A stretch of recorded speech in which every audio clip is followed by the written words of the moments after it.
Après la lecture de la lettre, Benzo progressivement commençait son ascension dans la confiance et l'estime de Fatim. Elle était désormais rassurée. Cette affaire lui semblait trop sérieuse pour ne pas faire n'importe quoi.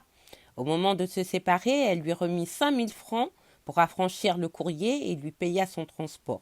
Benzo s'exclama: C'est trop, Fatim! Avec 2 000 francs, ça devrait suffire. Reprends le reste.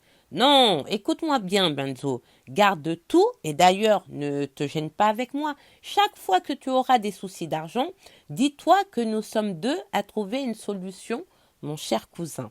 Je te remercie. Il faut que je parte. Nous nous reverrons dès que possible.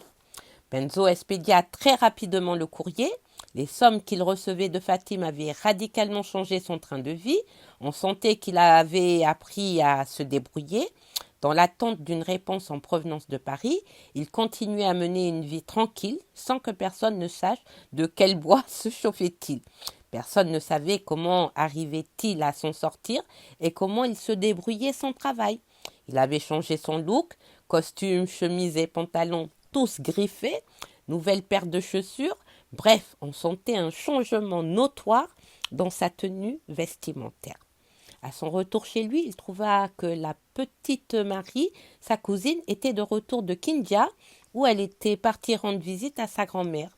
La mère de la petite Marie était morte en la mettant au monde. Puisqu'il n'y avait plus aucun autre parent pour assurer son éducation, ce rôle revenait naturellement à la mère de Benjamin, qui était sa tante et qui, elle aussi, est morte. La petite Marie, plus qu'une cousine malgré son jeune âge, est la parfaite secrétaire et la confidente de Benzo. C'est elle qui lui fait toutes ses petites courses. Les deux sont très complices. Quand elle a aperçu Benjamin à l'entrée de la cour, elle accourut en criant de joie. Benzo est arrivé, Benzo est arrivé. Elle se jeta dans ses bras, il la souleva en lui souhaitant la bonne arrivée. Marie constata très vite que Benzo portait de nouvelles chemises et sentait un très bon parfum. Tu as certainement trouvé du travail, tu sens très bon. Non, ma chérie, tu sais bien que si j'avais trouvé du travail, tu serais la première à le savoir. Pour le moment, je me débrouille comme tous les déflatés, les laissés pour compte de la fonction publique de Guinée et étudiants sans avenir. Ma chérie, pour le moment, j'applique le système D. Depuis le début de cette aventure, souvent Benzo était réveillé en sursaut. Il se demandait comment la mener sans la moindre erreur sur toute la ligne. Il était fier de lui, même en constatant que ça prenait forme, mais aussi il était conscient du caractère rocambolesque, hasardeux et dangereux de son entreprise satanique. La résolution finale était prise. Il se mit à table pour mettre au propre la lettre qu'il allait enfin expédier à Madou. Pour se donner bonne conscience, il murmura les raisons de l'odieux acte qu'il était en train de poser. Regardez-moi ce vieux con, il n'a même pas honte, hein?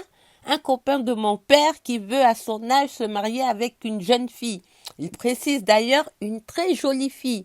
Quel prétentieux! Comme s'il pouvait l'amener à l'orgasme. C'est mon père qui a raison. Ces Africains de France et de toute l'Europe sont tous des imbéciles. Quant à moi, je me ferai ce pauvre con.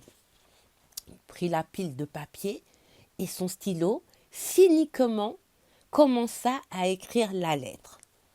Mon cher ami Madou, j'ai bien reçu ta lettre qui m'a fait un grand plaisir. Il y a beaucoup d'Africains en Europe qui ne pensent plus à leur famille, mais toi, tu es une exception et Dieu te récompensera. Pour ton mariage, j'ai eu beaucoup de mal à choisir à ta place. La peur de faire le mauvais choix me hantait. C'est pour cela qu'afin d'éviter tout regret, je te donne une de mes filles. Il s'agit de la fille de mon frère Alkali que tu as connu. Il est mort dans un accident de la route et c'est moi-même qui ai élevé cette fille avec ses frères et mes enfants. Elle s'appelle Benzo Kamano. Tu me connais très bien, tu sais que je suis sévère. Elle a une éducation exemplaire. Elle a toutes les qualités que l'on peut rechercher chez une femme, très belle et sans plus de commentaires. Je t'envoie sa photo. Tu n'es pas obligé de la retenir si quelque chose ne te convient pas. On peut alors continuer la recherche. jusqu'à ta satisfaction, en espérant te lire bientôt. Ton frère et ami Bala.